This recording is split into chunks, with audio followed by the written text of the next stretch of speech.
So, ang cleft lip at cleft palate ay isang congenital abnormality or sa Tagalog ay mga bingot, no, kung saan ang labi at ang ngalangala ay hindi nagdikit. No?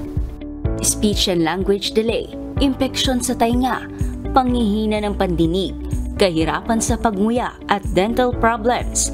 Ilan lamang ito sa mga komplikasyon na maaaring idulot sa mga sanggol na mayroong cleft lip and cleft palate.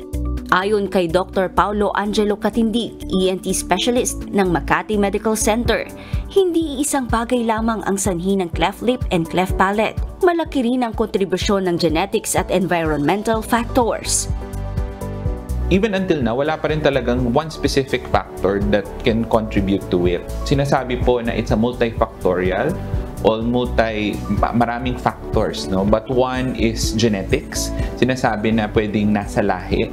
Number 2, pwedeng environmental factors, no, such as smoking, yung mga nanay natin na naninigarilyo, yung mga nanay na nakakainom ng alcohol, or minsan yung mga certain medications, no, like yung mga phenobarbital.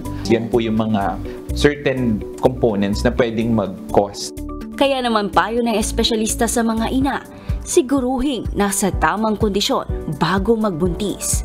I would suggest, highly suggest, lalo na sa mga nanay na nasa kanilang first trimester na ugaliin po talaga na mag-follow up sa kanilang OB, no? Para po, yes. Or kung talaga pong nagpaplano silang magbuntis na mag-asawa at may lahi sila, may mga certain supplements po na ibinibigay, like vitamin B complex per se, is para ma-prevent lang yung mga neural tube defect problem. At para sa iba pang impormasyon ukol sa cleft lip and cleft palate, manood lang ng programang Doctors on TV ngayong linggo, alas 7 ng umaga.